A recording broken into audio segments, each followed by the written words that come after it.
Hi guys, a very warm welcome to all of you.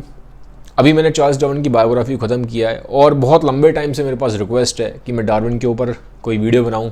तो ठीक है, पूरी बायोग्राफी तो इस वीडियो में कवर करना पॉसिबल नहीं है, बट कुछ इंपॉर्टेंट लेसन्स हैं जो मुझे लगता है हम सब उनकी लाइफ से सीख सकते हैं। तो उन्हीं लेसन्स के बारे में बात करूँगा। एंड तक बने रहिएगा, बहुत कुछ आपको सीखने को मिलेगा इस वीडियो से। पहले थोड़ा समझते हैं कि डार्विन जिस बैकग्राउंड में पैदा हुए वो बैकग्राउंड क्या था। ठीक है, उस टाइम वर्ल्ड का सिनेरियो क्या चल रहा था। डार्विन इंग्लैंड में पैदा हुए थे और उस टाइम क्या था, पूरे यूरोप में ना एक कंपटीशन चल रहा था। कंपटीशन क्या चल रहा था, अलग अलग कंट्री के लोग अपनी शिप लेके पूरी दुनिया के टूर एंड ट्रैवल पे जा रहे थे और वो नई नई जगहों को एक्सप्लोर कर रहे थे। ठीक है, तो जब कहीं कुछ नया मिलता, कुछ डिस्कवरी होती, तो वो वापस अपने फिर जो होम टाउन है, होम कंट्री है, वहाँ पे बताते थे कि भैया ऐसे ऐसे चीज़ें मालूम पड़ी है। क्योंकि हर कंट्री चाहता था कि पहले मैं ढूंढूं। एक कंपटीशन मचा हुआ था कुछ नया डिस्कवर करने का, कुछ नया इन्वेंट करने का। ठीक है, तो इसी माहौल में, इसी बैकग्राउंड में डार्विन पैदा हुए इंग्लैंड में। अब डार्विन बहुत रईस घराने में पैदा हुए थे, बहुत पैसे वाले थे। उनके बाप दादा बहुत पैसे वाले थे। बाप और दादा जो थे डार्विन के, वो दोनों डॉक्टर थे और बहुत ही नामी गिरामी डॉक्टर थे। और इनके दादा जो थे वो डॉक्टर तो थे ही, साथ ही साथ बहुत क्यूरियस भी थे। उन्होंने ऑलरेडी बायोलॉजी के ऊपर काफ़ी किताबें लिखी थी। डार्विन ने अपने दादा की किताबें पढ़ी, अपने दादा की किताबों से वो काफ़ी इंस्पायर्ड हुए। ठीक है, लेकिन जैसा कि उनके फादर चाहते थे कि डार्विन भी डॉक्टर बने, डार्विन डॉक्टर बन नहीं पाए। डार्विन का पढ़ाई में ज़्यादा इंटरेस्ट था नहीं। स्कूल की पढ़ाई में उनके बहुत ही एवरेज रिजल्ट आते थे और वो पूरा दिन पता क्या करते थे, पूरा दिन जैसे तितली पकड़ ली, कीड़े मकोड़े पकड़ लिए। कीड़े मकोड़े पकड़ने का बड़ा शौक था उनको। ठीक है, कभी फूल पत्तियाँ इकट्ठी कर ली, कभी झाड़ी वाड़ी इकट्ठी कर ली। तो ये सब चीज़ें इकट्ठी करते थे, कंकड़ पंकड़, तितलियाँ वतलियाँ, ये सब। तो इनके फादर कहते थे और इनके टीचर कहते थे ये बच्चा क्या करेगा आगे जाके, पढ़ाई में इसका दिमाग नहीं है, पूरे दिन बैठ के बस ऐसी वेल्लापंती करता है, फालतू की चीज़ें इकट्ठी करता रहता है, कुछ नहीं कर पाएगा।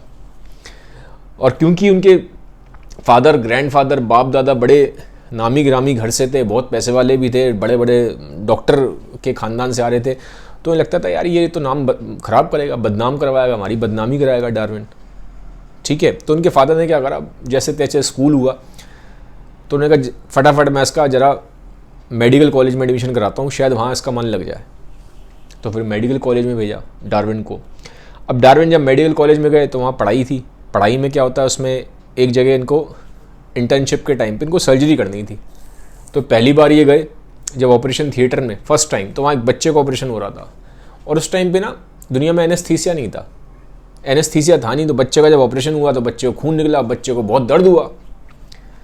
तो ऑपरेशन थिएटर में जब इन्होंने देखा बच्चे को पेन होते हुए, बच्चे को खून निकलते हुए, ठीक है, क्योंकि एनेस्थीसिया था नहीं जैसे मैंने बोला, तो डार्विन ना बहुत जल्दी एकदम से बेचैन हो गए, वो देख नहीं पाए। इतना ज़्यादा डर गए थे वो उस इंसिडेंट के बाद, इतना सहम गए थे उस इंसिडेंट के बाद कि ऑपरेशन थिएटर तो आप छोड़िए, वो हॉस्पिटल छोड़ के ही बाहर भाग गए। बहुत सहम गए थे इस चीज़ से, उनसे बर्दाश्त नहीं हुआ, पेन बहुत ज़्यादा था जिस बच्चे का ऑपरेशन हुआ। क्योंकि सोचिए ना, एनेस्थीसिया नहीं है और ब्लड शेड देख के तो डार्विन घबरा गए। अब डार्विन के जो फादर थे ना, वो बहुत ही डोमिनेटिंग पर्सनैलिटी थी उनकी और बहुत ही वैसे थे, दबंग टाइप के थे जो डार्विन के फादर थे। लोग डरते थे डार्विन के फादर से, बड़े ही लंबे चौड़े थे और बड़ी ही वैसी, मतलब रोबीला उनका वो था पर्सनैलिटी टाइप फादर का उनका। डार्विन बिल्कुल अपोजिट थे। डार्विन ऐसे नहीं थे, बिल्कुल ही सॉफ्ट स्पोकन, बहुत ही ज़्यादा पोलाइट। ठीक है, तो उस टाइप के थे वो, अपने फादर की पर्सनैलिटी के बिल्कुल उनका अपोजिट था। शरीर से तो लंबे चौड़े थे लेकिन वैसे बड़े ही सॉफ्ट स्पोकन और पोलाइट थे, तो फादर के बिल्कुल अपोजिट थे। तो मेडिकल की पढ़ाई भी नहीं कर पाए क्योंकि उनसे वो चीज़ें देखी नहीं गई, सर्जरी वगैरह और वो पेन उनसे नहीं देखा गया। अब उनके फादर को लगा यार ये तो कुछ नहीं कर रहा, ना तो स्कूल में कुछ कर पाया, ना मेडिकल स्कूल में कुछ कर पाया, करेगा क्या। फिर वो उनको ना पढ़ाई के लिए भेज देते हैं, पादरी की पढ़ाई के लिए। पादरी की पढ़ाई मतलब प्रीस्ट की पढ़ाई के लिए, इनको प्रीस्ट बनने के लिए भेज देते हैं। ठीक है, थियोलॉजी की पढ़ाई के लिए भेजते हैं। अब वहाँ भी डार्विन का ज़्यादा इंटरेस्ट लगता नहीं है, पढ़ते तो हैं लेकिन बहुत ज़्यादा इंटरेस्ट नहीं आता उनको। उनका इंटरेस्ट फिर उन्हीं चीज़ों में था कि मैं कीड़े पकड़ लूँ, कहीं कीड़ा निकल जाए, कीड़ा पकड़ लिया, कहीं तितली पकड़ ली, कहीं कंकड़ पकड़ लिए। इतना ज़्यादा शौक था उनको कीड़े मकोड़ों का, नेचर को ऑब्जर्व करने का। ठीक है, इसको इनको एज आप नेचुरलिस्ट समझ सकते हो, इसको हम नेचुरलिस्ट बोलते हैं।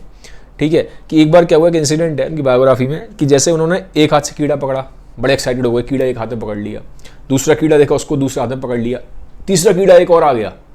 तो इतने एक्साइटेड थे उस कीड़े को पकड़ने के लिए, तीसरे को, अब जगह तो थी नहीं, दोनों हाथ में कीड़े थे, तो एक हाथ के कीड़े को उन्होंने मुंह में डाल लिया और उस वाले तीसरे कीड़े को पकड़ लिया। जैसे ही उस कीड़े को उन्होंने मुंह में डाला तो कीड़े ने कुछ अजीब सा लिक्विड सा छोड़ा, बड़ा अजीब सा टेस्ट आया, कड़वा सा था। ठीक है, तो एकदम से डार्विन ने थूका उसको मुंह से कीड़े को और हाथ से उनके कीड़े निकल गए। तो इतने ज़्यादा एक्साइटेड थे कि मतलब कीड़े को पकड़ने के लिए उनको ये भी ध्यान नहीं है कि क्या कर रहे हैं, मुंह में कीड़ा डाल लिया, इस टाइप की चीज़ें थी। तो डार्विन का जो बचपन था ना इस तरह से निकलता था, नेचर में बहुत ज़्यादा रहते थे, जानवरों को देखते थे, कीड़े मकोड़ों को देखते थे, इन्हीं सब में उनको इंटरेस्ट आता था। फिर एक दिन मालूम पड़ा कि भैया ये कैसे कोई शिप जा रहा है, जैसे मैंने बोला यूरोप में उस टाइम पे एक चलन था कि लोग शिप्स भेजते थे और पूरा वर्ल्ड शिप घूम के आता था, हर कंट्री चाहता था कि वो पहले कुछ डिस्कवरी करे। और एवोल्यूशन के बारे में उस टाइम ऑलरेडी बातें चल रही थी। डार्विन पहले बंदे नहीं थे जिन्होंने एवोल्यूशन के बारे में बात करी, एवोल्यूशन के बारे में ऑलरेडी बातें वहाँ पे चल रही थी। डार्विन ने सिर्फ बताया था कि एवोल्यूशन होता कैसे है, by the means of natural selection. ठीक है, तो एवोल्यूशन के बारे में ऑलरेडी वहाँ बातें चल रही थी। तो अब क्या हुआ, तो अब इंग्लैंड से एक शिप जानी थी ऐसे ही पूरे वर्ल्ड टूर पे। ठीक है, इस शिप का नाम था HMS बीगल। अब इसी शिप पे जाने के लिए डार्विन को एक इन्विटेशन मिलता है कि भैया आप आ जाओ। डार्विन बड़े खुश। अब उनके फादर पहले तो मना करते हैं, लेकिन डार्विन जिद करते हैं, मुझे जाना है, मुझे जाना है। उनके फादर कहते हैं ठीक है जाओ, शायद इसी बहाने तुम कुछ अच्छा कर लो, और कहते हैं तुम्हारा खर्चा मैं उठाऊंगा, तुम जाओ। ठीक है, डार्विन बड़े एक्साइटेड हैं, शिप पे आ गए। अब लेकिन शिप पे तो आ जाते हैं, पर समुंदर से उनको डर लगता था बहुत, समुंदर से बहुत डरते थे। ठीक है, और इन जनरल इनकी जो हेल्थ है ना वो भी लाइफ लॉन्ग कभी अच्छी नहीं रही। इनको सिर में बहुत ज़्यादा तेज़ दर्द होता था, क्योंकि पढ़ते बहुत थे, बहुत पढ़ते थे, लिखते थे, पढ़ते थे, और सिर में इनके बहुत दर्द रहता था, पेट इनका बहुत ख़राब रहता था, स्टमक अपसेट, सिर में दर्द, और बहुत बार इनको ऐसी प्रॉब्लम्स होती थी पैल्पिटेशंस की, जो हार्ट बीट है वो तेज़ हो जाती थी एकदम से। ठीक है, तो ये हेल्थ इनकी काफ़ी जो है अच्छी नहीं रही कभी भी। ठीक है, हेल्थ को लेकर उन्होंने काफ़ी प्रॉब्लम्स फेस करी, बट उसके बावजूद भी समुंदर से डरते थे, हेल्थ प्रॉब्लम्स थी, फिर भी चले जाते हैं। और जब गए थे तो यंग थे काफ़ी। ठीक है, तो चले जाते हैं वहाँ पे। अब वहाँ पे एक आइलैंड है गैलापागोस। ठीक है, साउथ अमेरिका के साइड में ही है वहीं पे। तो उस आइलैंड पे उतरते हैं। जब उस आइलैंड पे उतरे तो वहाँ की जो ब्यूटी थी, नेचुरल ब्यूटी थी, उसको देख के डार्विन बहुत ज़्यादा इम्प्रेस हुए, क्योंकि नेचर से ना ये बहुत ज़्यादा फैसिनेटेड थे, बहुत ज़्यादा फैसिनेटेड थे। तो जब उस आइलैंड पे उतरे तो पहले इन्होंने देखे बड़े बड़े कछुए, इतने बड़े इन्होंने कछुए नहीं देखे थे कभी, इतने बड़े बड़े कछुए थे। कछुए देख के हैरान हो गए, इतने बड़े कछुए हो भी सकते हैं, ये डार्विन देख के हैरान हो गए। तो सोचने लगे यार ये कछुए हैं, क्या अजीब है यार ये। ठीक है, और पता करते क्या थे, ये कछुए के ऊपर आ जाते थे, और जो कछुआ बड़ा था बहुत, ऊपर आगे उस पर उछलते थे, कूदते थे, खेलते थे, इस टाइप के थे। ठीक है, फिर इन्होंने वहाँ कुछ छिपकलियाँ देखी, बड़ी बड़ी छिपकलियाँ। तो छिपकलियों को देख के हैरान हो गए, यार ये छिपकलियाँ क्या है। तो ये छिपकलियों के साथ खेलते थे। नॉर्मल आदमी डर जाएगा इतनी बड़ी छिपकली देख के, वो छिपकली के साथ खेलते थे कि जैसे छिपकली गड्ढे में गई तो उसकी पूंछ पकड़ कर निकाल लिया, ऐसे उसको छाल के फेंक दिया। कभी छिपकली उधर जा रही है तो छिपकली के पीछे पीछे डंडा लेके भागने लग गए। तो इस तरह की हरकतें करते थे, और जो चीज़ें वो देखते थे, इस तरह की जो ऑर्गेनिजम्स देखते थे, जो उनको कहीं जगह पे हड्डियाँ मिल गई, कहीं कुछ पत्तियाँ मिल गई, कहीं कोई अजीब से उनको प्लांट्स मिल गए, तो उनको इकट्ठा कर करके ना उन सारे स्पेसिमेंट्स को उस टाइम पे फिर इंग्लैंड वापस भेजते थे। अब धीरे धीरे इंग्लैंड में जो साइंटिस्ट थे उन लोगों को मतलब मालूम पड़ना शुरू हुआ, यार कोई ऐसा बंदा है जो गया हुआ है और इस तरह की चीज़ें इकट्ठी कर रहा है और लिख के भेजता था प्रॉपर इसको। अब डार्विन के पास फॉर्मल ट्रेनिंग थी नहीं। ठीक है, वो एज अ कोई बॉटनिस्ट नहीं थे, कोई जूलॉजिस्ट नहीं थे, कोई प्लांट्स पे एनिमल्स पे उसने कोई फॉर्मल ट्रेनिंग तो ली नहीं थी, प्रॉपर डिग्री तो थी नहीं उनके पास, लेकिन ऑब्जर्वेशन बहुत स्ट्रॉन्ग थी, ऑब्जर्वेशन की बहुत स्ट्रॉन्ग थी, क्यूरोसिटी उनके अंदर बहुत ज़्यादा थी। तो साइंटिस्टों को भी पता चलना शुरू हुआ कि यार ऐसा कोई बंदा है, गया हुआ है, बड़े अच्छे अच्छे काम कर रहा है। अब धीरे धीरे क्या हुआ, इंग्लैंड में इनका नाम भी मशहूर होना स्टार्ट हुआ। फिर वहाँ से इनको एकदम से जो है फेमस होना स्टार्ट हुए। उनके फादर ने ही बोला कि ठीक है जो तुम काम कर रहे हो ठीक कर रहे हो। घर में होम टाउन में लोगों से वैलिडेशन मिलना स्टार्ट हुआ। फादर ने कहा ठीक है तुम करते रहो, पैसे की ज़रूरत है तो पैसा भी तुम्हें दे दूंगा मैं। एक इनके साथ एक इनका असिस्टेंट भी रख दिया जो ये जहाँ जहाँ जाते थे साथ साथ उनकी जाता था। ठीक है, तो इस तरह से कुछ कहानी है। बाकी तो हम जानते ही हैं कि पूरा फ्री वर्ल्ड ट्रैवल करके वापस आए, फिर उन्होंने किताब पब्लिश करी। ठीक है, अब जब किताब भी इन्होंने पब्लिश की उस टाइम पे भी क्या था, ये पहले तो किताब पब्लिश करने से बहुत ज़्यादा डरते रहे, क्योंकि जो उनका आइडिया था वो अपने आप में बहुत डेंजरस आइडिया था। ठीक है, ये एक तरीके से जो मेन स्ट्रीम में जो बातें थी कि दुनिया कैसे बनी है, इंसान कहाँ से आया, उसको डायरेक्ट चैलेंज कर रहे थे। तो उनको बहुत डर लग रहा था कि जो मैं चीज़ें छापूंगा इससे बहुत ज़्यादा प्रॉब्लम क्रिएट ना हो जाए, ठीक है, क्योंकि जो मेन स्ट्रीम थिंकिंग थी उसके अगेंस्ट जा रही थी इनकी बातें। तो बहुत लंबे टाइम तक इन्होंने एविडेंसेस कलेक्ट कर लिए, किताब भी इन्होंने पूरी मतलब पूरा लेखा जोखा बना के रख लिया, पर किताब इन्होंने छापी नहीं, टालते रहे, ठीक है, क्योंकि उस टाइम पे क्या था, यूरोप में साइंस को लेके इतना ज़्यादा ना वेलकमिंग नेचर था नहीं, क्योंकि जो गैलीलियो के साथ हुआ था, जो ब्रूनो के साथ हुआ था और जो कोपरनिकस के साथ हुआ था, तो ऑलरेडी फेमस थी वो चीज़ें। तो डार्विन के अंदर इतनी हिम्मत नहीं हो रही थी कि मैं ये चीज़ें पब्लिश करूं, तो इस चक्कर में अपनी बातों को उन्होंने छापा ही नहीं बहुत लंबे टाइम तक। तो बट हुआ क्या कि एक बंदा और था साइंटिस्ट, का नाम था एल्फ्रेड वेलेस। अब वेलेस भी इस पे काम कर रहा था एवोल्यूशन के, इसी के ऊपर कि कैसे होता है एवोल्यूशन। वेलेस ने इनको एक दिन लेटर लिख दिया कि भाई डार्विन सुनो मेरी बात, कि ऐसे ऐसे मैंने कुछ चीज़ें मैं भी घूम रहा हूँ, तुम्हारी तरह दुनिया घूम के आया हूँ। डार्विन फेमस तो ही गए थे क्योंकि दुनिया घूम चुके थे, नाम हो चुका था उनका उस टाइम पे यूरोप में काफ़ी। तो उस बंदे ने डार्विन को लिखा कि यार मैंने भी ये चीज़ें फाइंडिंग्स करी हैं, जरा बताना ठीक है कि नहीं ठीक है। अब डार्विन ने जब पढ़ा वेलेस का लेटर, डार्विन हैरान हो गए, अरे यार ये तो सारी बातें वही लिख दी हैं वेलेस ने जो मैं ढूंढ के लाया था। अब अगर वेलेस ने कहीं पहले छाप दिया उसको लेटर को तो दिक्कत हो जाएगी।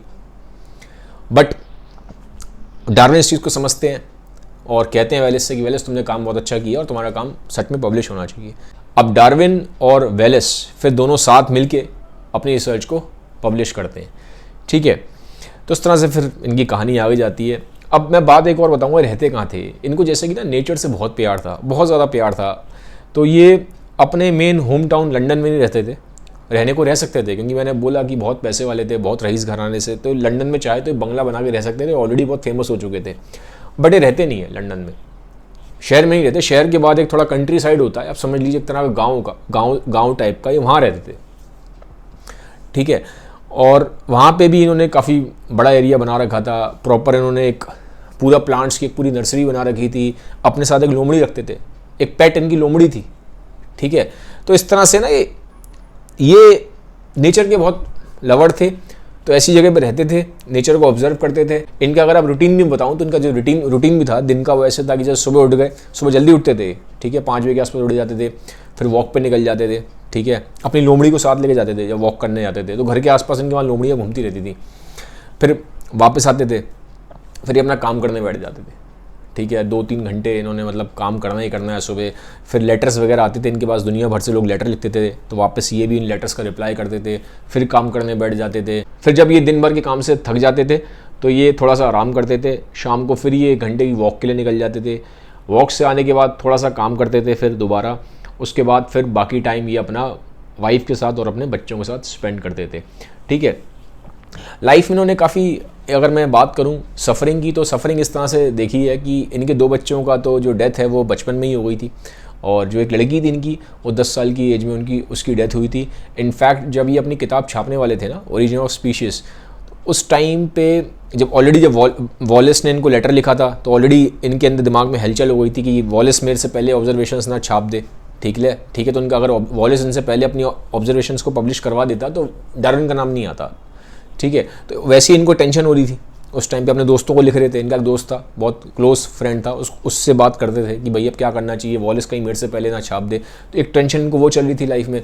दूसरा 10 साल की जो बच्ची थी उसी टाइम पे उसकी डेथ हो गई थी, तो उस चीज़ को लेके थोड़ा सा इस तरह से इनकी लाइफ में आप कह सकते हो ट्रबल रहा है, सफरिंग रही है, क्योंकि एक पेरेंट के लिए एक बच्चे को खो देना, इससे बड़ा कोई उसकी लाइफ में दुख हो नहीं सकता। तो डार्विन ने वो सब चीज़ें अपनी लाइफ में देखी थी, इन चीज़ों को सफ़र किया था, बट उसके बावजूद भी वो जो उनकी जर्नी थी, साइंटिफिक जर्नी, उस पर वो चलते रहे, ठीक है।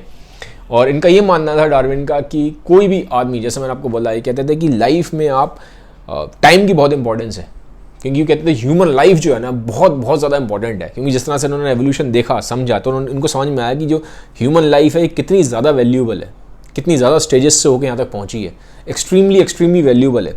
और वो कहते हैं अगर हम 1 घंटा भी अपनी लाइफ का वेस्ट कर रहे हैं तो कहीं ना कहीं हम ह्यूमन लाइफ की वैल्यू समझते नहीं है। जो इंसान ह्यूमन लाइफ की वैल्यू समझता है वो अपनी ज़िंदगी का 1 घंटा भी वेस्ट नहीं करेगा, तो इनका ये कहना था। तो ये मोटा मोटा थोड़ा सा मैंने आपको एक ओवरव्यू दिया डार्विन की लाइफ का। अब मेन पॉइंट्स इसमें जो सीखने के हैं वो 2-3 मुझे लगे। वो ये था, एक तो कि बचपन से जो इनके अंदर एक कॉलिंग थी कि नेचर को ऑब्जर्व करना इनको पसंद था, ठीक है। तो ये इस कॉलिंग को पहचान पाए और इन्होंने उसी कॉलिंग पे काम किया और theory of evolution by natural selection उसको डिस्कवर किया। ठीक है, वर्ल्ड के one of the greatest scientist में डार्विन का नाम आता है। ठीक है, इनको फादर ऑफ मॉडर्न बायोलॉजी भी बोला जाता है। तो अगर वो उस कॉलिंग को नहीं समझते, अगर उस कॉलिंग को अपनी पहचान नहीं पाते जो उनकी बचपन की कॉलिंग थी, तो आज डार्विन को कोई नहीं जानता। तो अपने जो बचपन की कॉलिंग्स है उनको पहचानना बहुत ज़रूरी है। तो ये मैंने डार्विन की लाइफ से सीखा कि हम सबके अंदर एक कॉलिंग होती है। इसके बारे में रॉबर्ट ग्रीन ने अपनी किताब मास्टरी में भी लिखा है। ठीक है, तो हम सबके अंदर एक कॉलिंग है, एक नेचर ने कॉलिंग डाली है, हम उसको सुनते नहीं हैं। हम इधर की सुनते हैं, उधर की सुनते हैं, इसकी सुनते हैं, उसकी सुनते हैं, बट हम अंदर जो हमारे एक कॉलिंग है उसको हम पहचानते नहीं है। जो एक यूनिक स्ट्रेंथ नेचर ने आपके अंदर डाल रखी है उस कॉलिंग को हम पहचानते नहीं है। डार्विन ने उस कॉलिंग को पहचान लिया। ठीक है, तभी डार्विन बन पाए, अदरवाइज आज मैं और आप डार्विन को पढ़ नहीं रहे होते। ठीक है, हमें इनके बारे में पता नहीं होता। तो पहली चीज़ तो ये है कि हम सबको अपने अंदर की जो कॉलिंग है, जो नेचर ने हमारे अंदर डाली है, जो यूनिक स्ट्रेंथ हमारे अंदर है, उसको हमें पहचानना चाहिए, पहली चीज़। सेकेंड चीज़ मैं बोलूँगा ऑब्जर्वेशन। जो डार्विन की ऑब्जर्वेशन पावर थी, जो उनके अंदर क्यूरोसिटी थी, वो बहुत ज़्यादा थी। किस तरीके से चीज़ों को ऑब्जर्व करते थे, जैसे मैंने बोला छोटी छोटी नेचर की वो चीज़ों को ऑब्जर्व करना। दुनिया में चीज़ें सबके सामने थी, पर ऑब्जर्व उसको नेचर में डार्विन ने ही किया।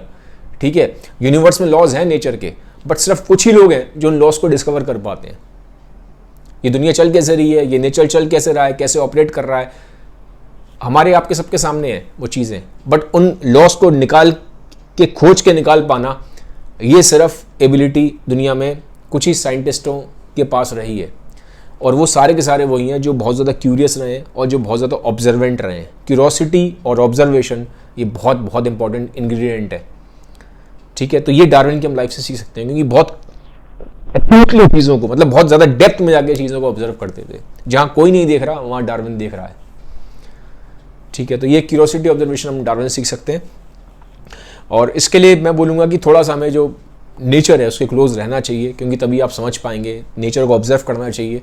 ठीक है, तभी आपके दिमाग में कुछ ऐसे आइडियाज़ आएंगे। क्योंकि अब आज के वर्ल्ड में हम नेचर से बहुत ज़्यादा अनफॉर्चुनेटली इतना ज़्यादा डिस्कनेक्ट हो गए हैं, इतना ज़्यादा दूर हो गए हैं कि ये जो चीज़ें हैं इनको प्रैक्टिस करने का हमें टाइम ही नहीं मिलता। ठीक है, ये सेकंड चीज़। थर्ड मैं बोलूँगा, डिस्पाइट द फैक्ट डार्विन को हेल्थ प्रॉब्लम्स रहीं, सिर दर्द रहा, उनको पेट में बहुत प्रॉब्लम रहती थी, उनको समुंदर से बहुत डर लगता था, उन चीज़ों के बावजूद भी वो जो उनका पाथ है उस पाथ पे चले, जो उनको गोल था लाइफ का उस गोल पे वो चले। तो इतनी हमें थोड़ी हिम्मत रखनी चाहिए अपने अंदर कि जो हमारा लाइफ का एक गोल है, जिससे हमारी लाइफ मीनिंगफुल बनती है, जिससे हमारी लाइफ प्रोडक्टिव बनती है, उस रास्ते में मुश्किलें होंगी, प्रॉब्लम्स होंगी, लेकिन आपको चलते रहना है, आपको गिव अप नहीं करना। डार्विन ने गिव अप नहीं किया। ठीक है, वो बहुत ज़्यादा डरते थे समुंदर से, मैं आपको बता रहा हूँ। ठीक है, जब पढ़ रहा था बायोग्राफी में, तो जैसे कई बार समुंदर में तूफान आ गया तो एकदम बैठ के छुप जाते थे केबिन में जाके, ऐसे कपकपाते रहते थे, पूरी रात सोते नहीं थे। ठीक है, घबरा जाते थे। और उस टाइम आप सोचो, रात का टाइम है, समुंदर है, तूफान आ रहा है, आवाज़ें उठ रही हैं, आदमी घबरा जाता है। और डार्विन उस टाइम ज़्यादा एज नहीं थी, अर्ली 20s के ही थे। ठीक है, लेकिन उसके बावजूद भी अपने फियर्स को ओवरकम करके वो उस रास्ते पे चले, करेजियसली चले, और उन्होंने जो लाइफ का उनका रियल गोल था उसको हासिल किया है। जिस चीज़ से उनको लाइफ में मीनिंग मिलता था उसको उन्होंने किया। तो ये हम डार्विन से सीख सकते हैं कि कैसे हम जो हमारे लाइफ के गोल्स हैं, अगर उसमें प्रॉब्लम्स आती भी हैं तो भी हमें लाइफ में आगे बढ़ना है, उनको परस्यू करना है। तो ये चीज़ें हैं कुछ जो मैंने डार्विन की लाइफ से सीखी, और मैंने आप तक कोशिश करी है इनको वीडियो के फॉर्म में पहुँचाने की। ठीक है, आई होप आपको वीडियो अच्छा लगा होगा। अगर वीडियो अच्छा लगा उसको सबके साथ शेयर ज़रूर कर दीजिएगा। Have a nice day, bye bye, take care.